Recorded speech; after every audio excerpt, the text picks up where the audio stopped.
Tripathi ji, double engine की सरकार है, बुलेट की रफ्तार है, पंचर साइकिल है सामने, फिर ये मंदिर और कब्रिस्तान परवार पलटवार क्यों है? नहीं, विद्यालय जी, ये सच्चाई है और इस सच के आईने को सामने हमेशा रखना ही पड़ेगा ना।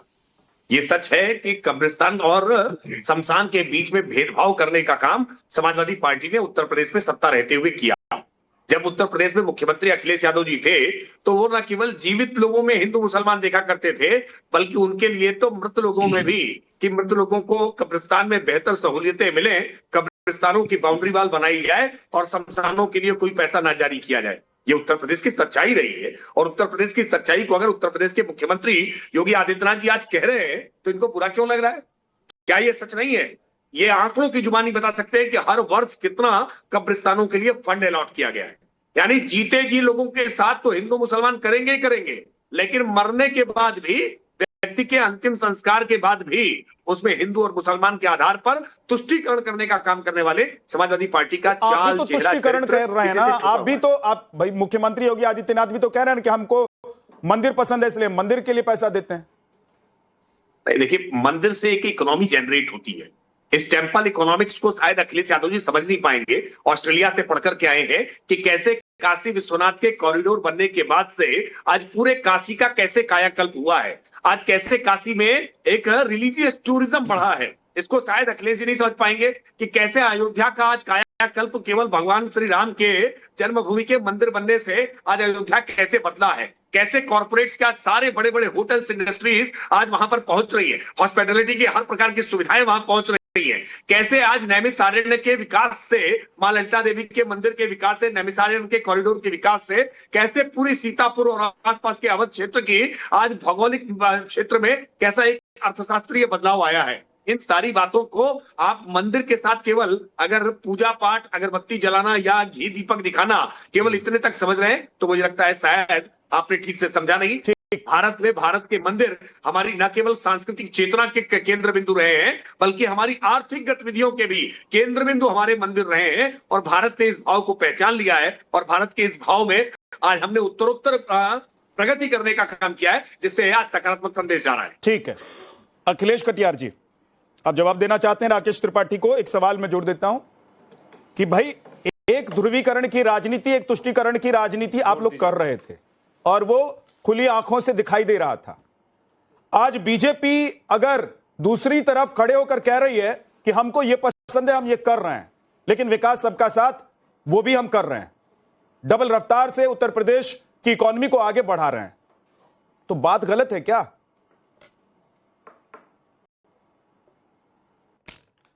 नहीं, झा साहब, त्रिपाठी साहब ने बिल्कुल अच्छी बात कही और मुख्यमंत्री योगी आदित्यनाथ जी ने भी कहा कि साइकिल पंचर है, लेकिन पंचर साइकिल ने 400 पार का सपना उत्तर प्रदेश की पीडीए की जनता ने ही पंचर किया है। वो सदमे में है राकेश त्रिपाठी साहब, तो सदमे से नो भरना चाहिए। दूसरी बात, आय अब और किसी से नहीं बढ़ेगी। अब आप मंदिरों से ही आय बढ़ा ले, क्योंकि रोजगार देने की क्षमता तो है नहीं, किसानों की आय तो आपसे बढ़ी नहीं, तो मंदिरों से आय बढ़ जाएगी, उससे प्रदेश तरक्की कर जाएगा।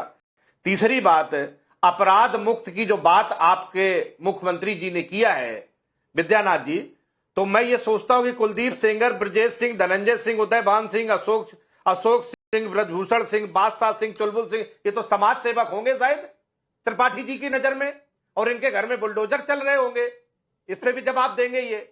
तो ये जो जिन लोगों की सरकार है दंगा मुक्त है, और जिस तरीके से विदेशी आक्रमण और उनकी जो बात करते हैं, तो ऐसी बात करने वाले लोगों को क्या जवाब दोगे आप, जिसका मुख्यमंत्री अपने ऊपर से अपने जो मुकदमे हटवाता है, अपराध मुक्त करने की बात करते हैं आप? तो ये राकेश त्रिपाठी जी बोल सकते हैं और कोई नहीं बोल सकता। और जो सुरक्षा की बात डबल इंजन की जो सरकार की करते हैं, ये जो पठानकोट का हमला, उरी का हमला, अमरनाथ का है, पुलवामा का है, पहलगांव का है, दिल्ली ब्लास्ट है, ये तो शायद कांग्रेस के रीजन में हुए होंगे, ये डबल इंजन के रीजन में तो हुए नहीं। इस तरीके की सत्ता है झा साहब कि इन्हें किसी तरीके का लिहाज नहीं। जब 26/11 हुआ था तो शिवराज पाटिल थे देश के गृह मंत्री, उन्होंने इस्तीफा दिया था, और जो महाराष्ट्र के तत्कालीन मुख्यमंत्री थे उन्होंने भी इस्तीफा दिया था। लेकिन यहां कितने इस्तीफे होते हैं? यहां क्या होता है? यहां तो सतपाल मलिक के ऊपर कार्रवाई होती है, तो इस तरीके की जो डबल इंजन सरकार है वो क्या कर रही है, किधर जा रही है, ये पूरा देश देख रहा है। और 2027 में उत्तर प्रदेश की जनता जवाब देगी। जा साहब। ठीक है, राकेश त्रिपाठी जी 20 सेकंड में उनकी बातों का जवाब, उसके बाद अवधेश कुमार जी। वो एक बहुत पुराना शेर है कि बड़े कमजोर होते हैं वो गुब्बारे, जरा सी हवा से फूल जाते हैं। बड़ा आश्चर्य है, 14 का चुनाव हारे, 17 का चुनाव हारे, 19 का चुनाव हारे, 22 का चुनाव हारे, निकाय के चुनाव हारे, पंचायत के चुनाव हारे, तमाम उपचुनाव हारे, लेकिन 24 में तनिक सी सफलता क्या मिल गई कि फूले नहीं समा रहे। उसी 24 के बाद उत्तर प्रदेश में 10 उपचुनाव हुए और हर उपचुनाव में आपकी बुरी गति हुई है, दुर्गति हुई है, उसको स्वीकार नहीं कर रहे हैं। ये दुर्भाग्यपूर्ण स्थिति है। समाजवादी पार्टी अपने गिरेबान में झांक कर देखे कि समाजवादी पार्टी ने सत्ता में रहते हुए किस तरह से मजहबी तुष्टीकरण किया, अपराधियों को कैसे पुष्पित पल्लवित किया, कैसे वन डिस्ट्रिक्ट वन माफिया की योजना को लेकर के आगे बढ़े। उत्तर प्रदेश की जनता इनको भूली नहीं है और जैसे जैसे चुनाव नजदीक आएगा, इलेक्शन कैंपेन होगा, हम समाजवादी पार्टी के काले कारनामों को जनता को याद दिलाएंगे, अपनी उपलब्धियां भी जनता को बताएंगे, लेकिन समाजवादी पार्टी के लाल टोपी के पीछे छुपे काले चेहरे को जरूर बताते रहेंगे। अखिलेश जी जल्दी से अखिलेश कटियार। मुझे 5 सेकंड दे दे, सिर्फ 5 सेकंड दिया। मैं ये पूछता हूं कि उत्तर प्रदेश सरकार के जो डेटा है, प्रतिदिन उत्तर प्रदेश में 5 मुठभेड़ें होती है। ये सरकार का डेटा है, उस पर आप कुछ नहीं बताते। जो मैंने 10 माफियाओं का नाम लिया उस पर कुछ नहीं बताते, किसान पे कुछ नहीं बताते।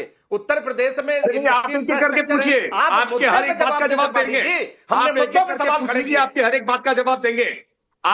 आपको माफिया मुख्तार अंसारी नहीं दिखता, उसके गलबहियां करते हैं। अतीक अहमद का फिल्मांकन किए जाने पर धुरंधर में आपके पेट पर दर्द होना शुरू हो जाता है। मुकीम काला आपके लिए आपका सगे का लगता है, मामू का लड़का लगता है, आपके लिए आपके खाला के लड़के लगता है। मैं जानता हूँ अखिलेश कटियार आपको दिक्कत होती है क्योंकि हमने उस माफिया तंत्र का आज पूरी तरह से सफाया किया है और जिनके आप नाम ले रहे हैं ना, उनको भी गिरफ्तार करके जेल की सलाखों के पीछे हम ही ने भेजा है। और ये झूठ मत फैलाया करिए कि मुख्यमंत्री ने मुकदमे वापस ले लिए। एक बार जाकर के जरा कानून की किताब पढ़ के तो आइए। संज्ञेय अपराध क्या होते हैं, असंज्ञेय अपराध क्या होते हैं, कौन से मुकदमे वापस कौन से मुकदमे बिना कोर्ट की अनुमति के वापस नहीं हो सकते। अब मुकदमा वापस लेने का प्रयास तो आपने भी आतंकवादियों पर किया था, लेकिन मुकदमा वापस ले नहीं पाए थे क्योंकि कोर्ट ने करारा तमाचा लगाया था। अगर आतंकवादियों से मुकदमा वापस लेने की चेष्टा की तो कोर्ट ने रोक देने का काम किया। इसलिए झूठ मत फैलाया करिए कि मुख्यमंत्री जी ने अपने ऊपर से मुकदमे वापस ले लिए। अखिलेश कटियार के दिए गए सारे वक्तव्य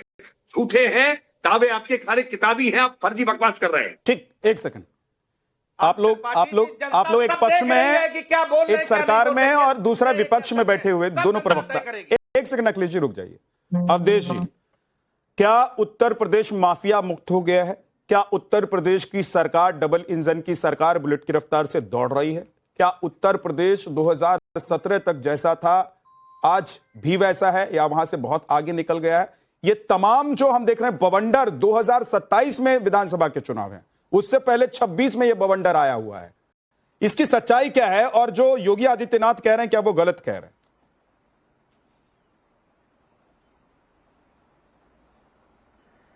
आपने जो प्रश्न किया है उसका उत्तर आपको भी मालूम है, उत्तर प्रदेश के लोगों को भी मालूम है, देश के लोगों को भी मालूम है, अखिलेश यादव जी को भी मालूम है, अखिलेश कटियार जी को भी मालूम है। इसका उत्तर तो देने की भी आवश्यकता नहीं है कि लॉ एंड ऑर्डर का जो विषय होता है। देखिए, पहले 2022 में जब मैं विधानसभा चुनाव में घूम रहा था तो भारतीय जनता पार्टी के कार्यकर्ताओं नेताओं में अपनी सरकार को लेकर व्यापक असंतोष था।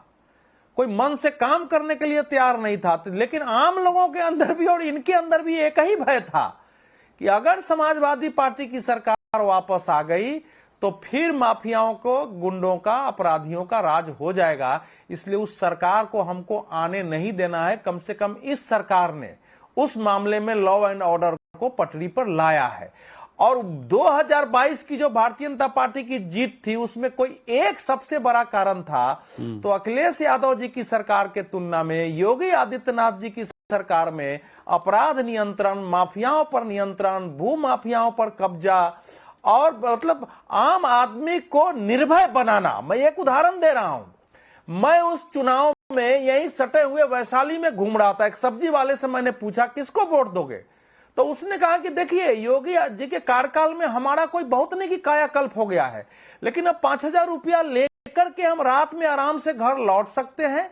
देर से जाते हैं तो हमारी बेटी बहू को लेकर के यह चिंता नहीं होती है कि उनका कुछ हो जाएगा। यह बहुत बड़ा परिवर्तन है। यह सुनने में सामान्य लगता है, लेकिन जिन्होंने उत्तर प्रदेश को, हम तो पहले से देखे हैं ना भाई, हम तो 87-88 से उत्तर प्रदेश को देख रहे हैं। लेकिन जिन लोगों ने देश के माफियाओं का केंद्र, देश के आतंकवादियों का केंद्र उत्तर प्रदेश में, संपूर्ण देश में जो इस्लामी फंडामेंटलिज्म है, कट्टरवाद, उसका केंद्र उत्तर प्रदेश, तो इसमें से अगर उस प्रदेश को निकाला है तो ये तो बहुत बड़ी सफलता, सामान्य घटना नहीं है। अवधेश जी, दूसरी बात मैं कह रहा हूं, देखिए उत्तर प्रदेश की राजनीति में, अवधेश जी, एक बात